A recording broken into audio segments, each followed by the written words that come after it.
from my cell phone, but we have rushed home from the marijuana dispensary in order to make sure that I get home in time to discuss this very important topic. Apparently, there are grants to do sweeps from the Trump administration. But if there's extra money and we want to appeal to this administration's desire to clean up homelessness and lawlessness. First of all, my name is Mariko Passion, and I am living off-grid under a bridge somewhere in Hawaii. I have been here for 1 year or more. And I plan on staying here for as long as possible, because even with things that are free, like shelters, which I've tried before when I only had one service dog, in a 1/3, so you think of a storage, container, a Matson container. Then you divide that Matson container into 3, and that's basically what my shelter space was like with my one dog. So you have a twin bed with your one dog, and then your stuff is right to the right of you. And the shelter was dirty, like a prison. It was dirty like a prison, and the way it was managed was like a prison, using a lot of power harassment tactics, and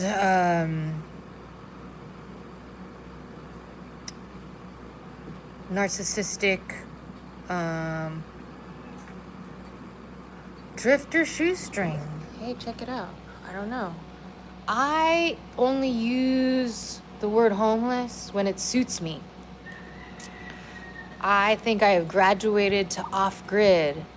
Hi, look at these people. I have graduated to off-grid because if you notice right here, this is a refrigerator, a little bar fridge. And if you have stability, such as I have, look at my queen bed. Oh, awesome, drifter shoestring. So if you're off-grid, then you have stability. Then you're able to do things like set up solar panels and set up a generator. But if you're camping in a tent and you have to deal with sweeps, the view, it's rainy today, right? Is it rainy where you are? It's been raining all day. But I am rain-proof. Raise the roof, raise the roof. No, don't raise the roof, because I don't miss living in a tent. I lived in Habush for 8 months. I lived in Sand Island for 6 months before I got into shelter at Hale Mauliola, which I was telling you guys was completely horrible. It was like a foster home for adults. They basically, try to make you act out against the staff so they can write you up. What languages can you speak? Nihongo hanashimasu. Nihongo oshiemasu. Nihongo to eigo. English and Japanese. Sorry, that's all. Maybe a little Spanish someday. But before I had this, living under concrete, I lived in a tent, and I was outdoors. This is semi-outdoors. So outdoors, tents from Walmart, which is what most of us can afford for $65, are actually not designed for people camping in it every day for longer than a year. So your Walmart tent is actually going to break. First, the sticks are going to break, and you learn very quickly that you can't just be tenting without a shade structure. Well, anyway, at the beach, because the wind is so intense, your tent sticks will break first, and then you have to basically create a shelter over your homeless encampment, over your tent, so that what's it called? Easy ups, they're called easy ups, are another part of the homeless repertoire. Easy ups cost you like $150, and they also break. So your easy up could be like nice, and it looks, what's it called? It'll look good for a day, and then the wind will take it and be like, whoo, flip it over. Flip it over and break your easy up. So there's 160, and then you have to go to Walmart and get another tent. So I was really, really doing badly at the beach. It was very difficult. So living in a tent, homeless, is really the hardest that you could be living. And you see these encampments, they will pop up around the beaches because currently in the state of Hawaii, we only have garbage pickup and bathrooms, public bathrooms in the Park Service. So the Department of Park, DPH. What is that? Park. Anyway, the Departments of Park and Rec basically are the ones who are holding the brunt of the homelessness survival on their shoulders. Where what I'm proposing is a Kauhale Ohana project, Ohana zones. So instead of making new housing and spending time to make the whole new housing, we just make Kauhale, which is basically like a palm tree frond shelter where the homeless can get water. They can store their stuff. There's benches they can sleep if they want to. And there's solar power. Oh my God, there's solar power, clean water, things that give houseless people human rights. Imagine that. So, I mean, the thing about sweeps is soon what they want you to do is move out. Get sick of being swept so that you move out. And that's what I did. But it didn't really take me long, I have 4 dogs. So I cannot be in shelters because I have 4 puppies. Let's see. This is Tuxedo.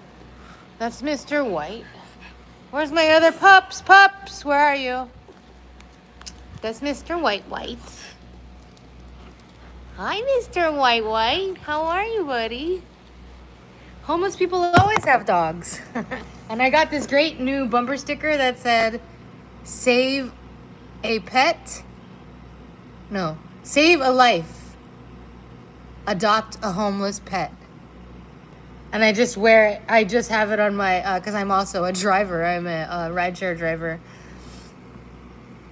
And they don't even know the arrogance, the classism that's inherent in that bumper sticker. Save a homeless pet. I hate these ideas of homeless people can't take care of animals. I have 4 dogs and 1 outdoor cat. And I've structured basically my family around. Most of us have multiple animals or an animal because we have childhood trauma. Most people on the streets have some form of mental illness, even if that's depression, anxiety, or PTSD. PTSD is super common. I have PTSD. I have a service dog for PTSD. Super common for people to be surviving trauma. Drug addiction, which is what Gabrielle, what's his name? The Trauma King. Hold on, let me find. I can do research at the same time. Anyways, it is a known fact that People who are in deep drug addiction have been discovered to be survivors of childhood trauma. Childhood trauma can be abuse, sexual abuse, physical abuse, but it could be also just neglect. So, me, I was neglected. I wasn't raised properly. I had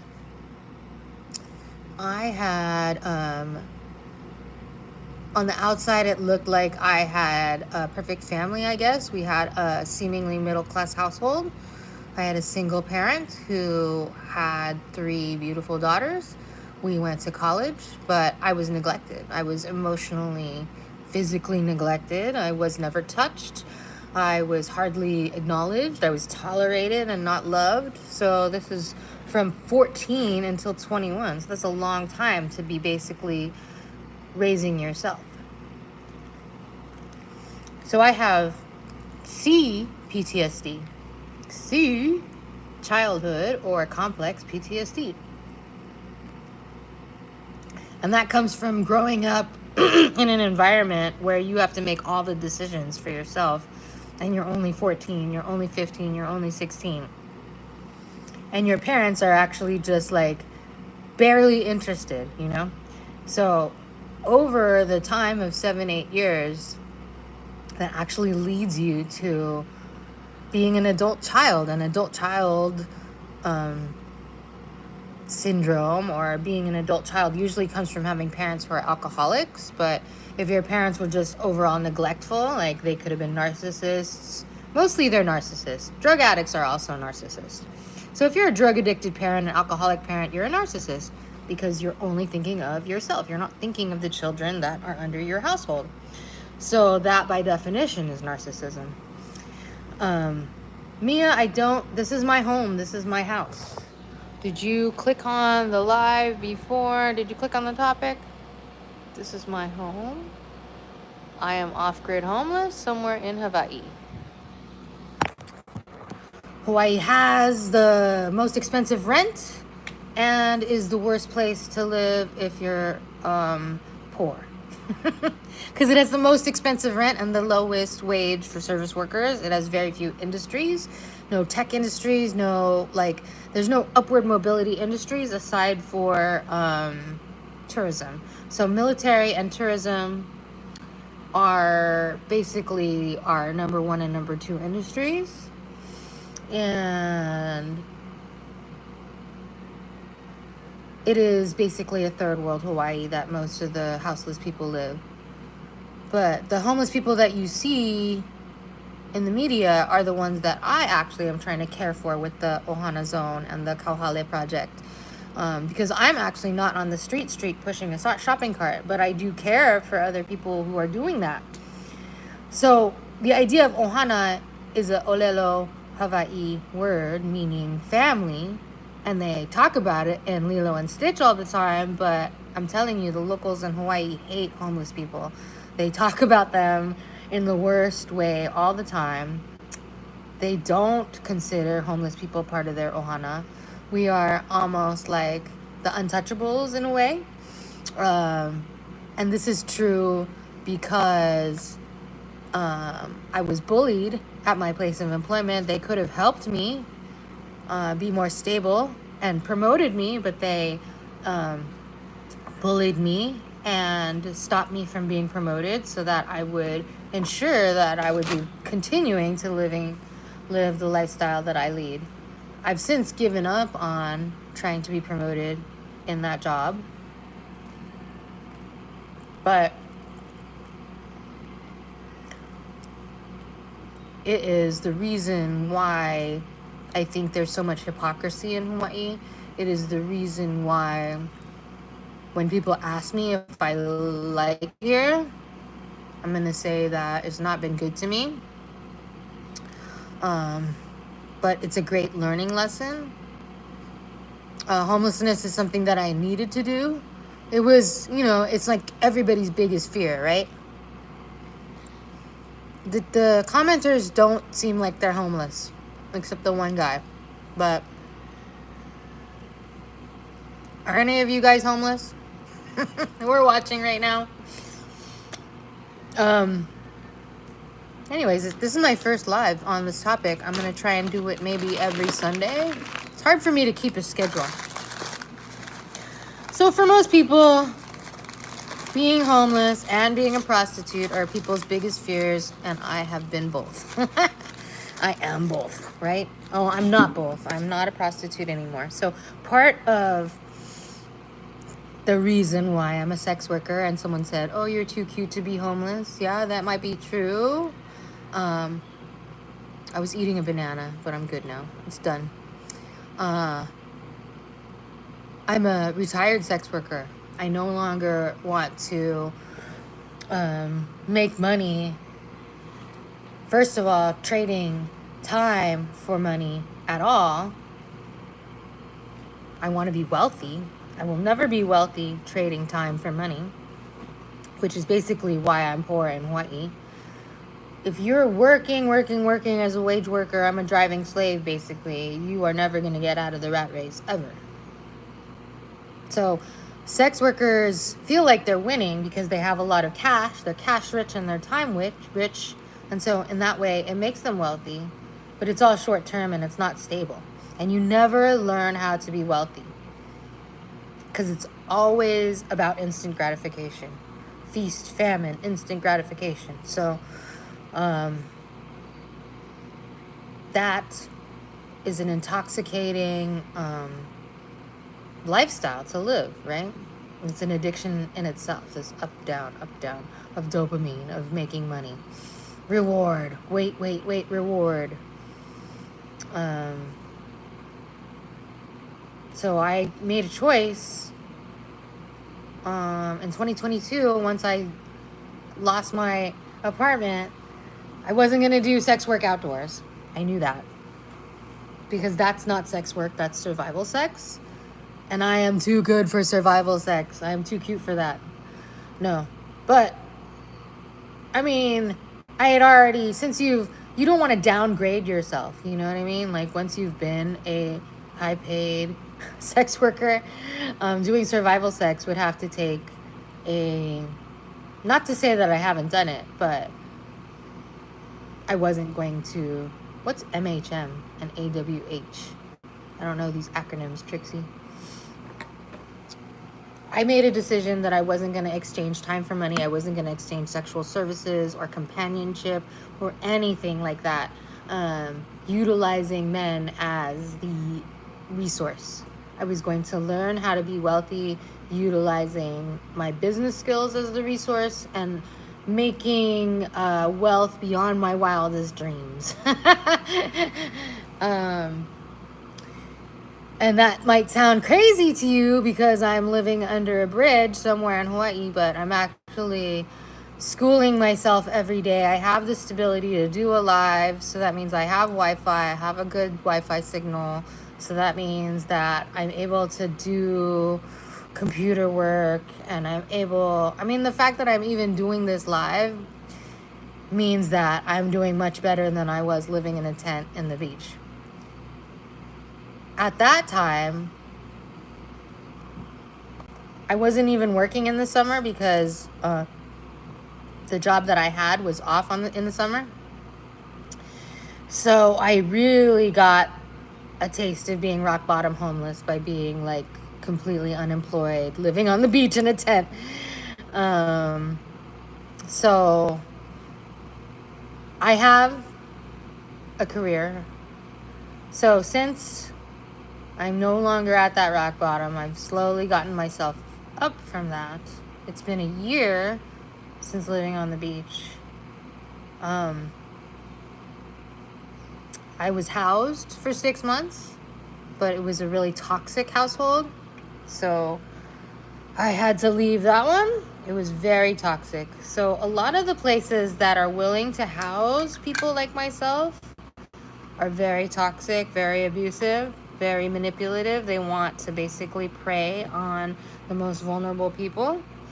And that's why I've chosen to live under a bridge until I can save enough money to get my credit straight and to get, my businesses rolling, get my cash flow game going again.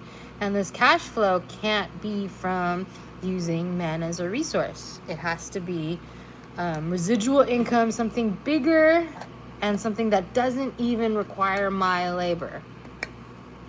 So I have a plan. I've been studying, and businesses that I've done, I'm currently a rideshare driver, so familiar with, the tourist economy and whatnot. And I've also rented out cars. Basically, because I was an adult child, because I am an adult child, because I had raised myself, my mom basically gave me a credit card to go grocery shopping when I was a kid, that I really didn't have financial literacy, budget sense, a sense of consequences. I didn't understand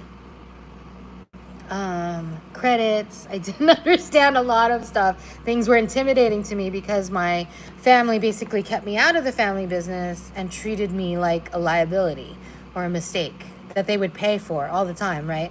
So I was living as what they call a shit show. I was like a flaming garbage can rolling down the street starting at 14 because I'm not being parented, and it's just getting worse and worse and worse and worse. So by the time I'm 40 something, right, it's grown and grown and grown into this mass of repetitive self-destructive behaviors, living kind of in, many people who are in the underground economy or who get cash quick have this issue, right? You can get the money, but if you don't have the boundaries, if you don't have the discipline, you're not going to keep the money. You're not going to learn how to invest the money. So that's what happened to me. I could make $10,000 in a month, but none of that was invested. I thought investing was buying courses, more courses in Tantra. That's investing in me, right? But I never invested in my retirement. I never invested in any kind of portfolio, because I didn't think that it was possible. I didn't think that I had enough money to do that. I thought the only way to, start your wealth is you need to buy a house. A lot of people think that is the only way to create wealth. But you can start smaller than that. You can first invest in a retirement plan, right? So I have $100 a month mutual fund of Omaha thing that I'm starting for the next 20 years. If I give it $100, then I have a guaranteed $25,000 to pay for my funeral. And I didn't have that before. I was going to be one of these people that was just going to be part of the county cremation and the county burial. Go into a county grave, because that's what happens to you if you don't have a death benefit. The city has to pay for you to be buried. But I don't want to be buried. I want to be cremated and tossed in the ocean. And I don't even need a headstone, because I think all of that is expenses, right? I think the thing that really matters is that I have 4 animals, and I plan to have more animals. I plan to live for 20 years or longer. So I plan to accumulate more animals, a little farm, a healing farm with horses and a pig and a capybara. So that's why I'm starting this live, because I really do see a path for myself to go from homeless to wealthy, and I'm ready to start documenting that. How old am I now? I am very old. I'm Generation X. Am I very old? No, I'm not very old. I'm kind of old. I'm gonna cut my hair today. I'm just gonna leave this part and this part, and then I'm gonna shave the rest. Capybara. Do you know what a capybara is? It's a unique animal that's a friend of all. Capybara, capybara, capybara. So, here's my home again. So what I'm working on, if I have some time with the state of Hawaii, is to create these kauhales, shelters. Because homeless hang out at bus shelters, right? So all they need is a shelter with a plug. We need electricity. Think about this, people. Can the homeless ever not steal electricity? Is electricity a human right? Who gets electricity? You need to have a home to have a plug, right? You need to go in a store like Starbucks to charge your stuff. There is no longer anything public for all the people. There used to be payphones for 2 decades. And then when payphones went out, they didn't replace them with public electricity. They replaced them for charging ports for who? People with Teslas, electric car owners. So why can't that electric portal also have an outlet for the regular pedestrian to put $1 in and charge their phone? Because to deny a whole group of people, the poor people, of their human rights serves the people in power. Helps to create the separation that we've been living in for decades around the homeless issue. You think you're better than me, right? Because I live under a bridge? But we're the same. Maybe I'm better than you. I think I'm better than you. Anyways, I wanted to talk about homelessness with other people. There was one person who said I'm off-grid homeless too. All right, y'all. I'm going to try and do this again. This was fun. Who can say bye with me? Whitey. Whitey. White. Say bye-bye. Say bye-bye, White. Mr. White. Mr. White. His name is Mr. White. Isn't that cute? We will do this again. See how it goes. This is my first one. Peace.